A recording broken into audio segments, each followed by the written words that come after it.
afternoon, everyone. With Tamara Vaipanua, I'm Sheriff Park. New at noon, the Gabby Petito case back in focus. A judge making a decision to grant the defense's motion to dismiss the family of Gabby Petito's requested lawsuit against the Moab Police Department. News specialist Kara Bracken joins us now live. Kara, what led up to the decision today in court?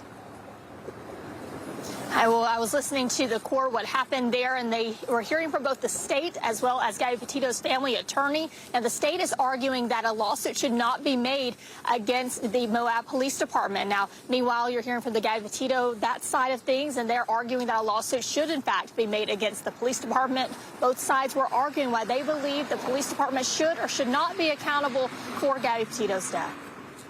The family of Gabby Petito asking the state to end police immunity in a $50 million lawsuit against the Moab Police Department, noting days before she died, Moab police were called to a domestic violence complaint involving the pair.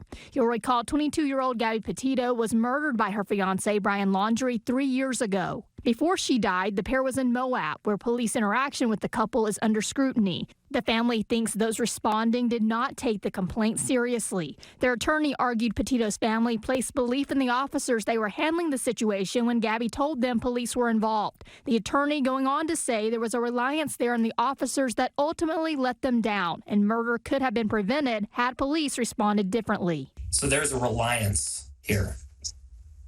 And that reliance, though reasonable, was misplaced. As we set out in the complaint, the investigation was grossly negligent. And so much so, in fact, that it actually elevated the risk of harm to Gabby. Defending the state, Attorney Mitchell Stevens referred to timeline, saying August 12th, Gabby and Brian were in Moab, and while tragic, she was not killed until 38 days later in Wyoming. He stated it's speculation to say Moab police could have stopped what ultimately happened to Gabby, referring back to Captain Ratcliffe, who led an investigation into what happened with the pair. Only speculation could answer that. In fact, here's what Captain Ratcliffe wrote. There are many what-ifs that have been presented as part of this investigation. The primary one being, would Gabby be alive today if this case was handled differently? That's an impossible question to answer. Nobody knows, and nobody will ever know how to answer that question. Now, the judge's ruling was made so it can be reviewed on appeal if it does make it over to the Court of Appeals if they decide to take up that issue. Guys, I'll send it back to you. Kara Bracken reporting live for us. Thank you for that update, Kara.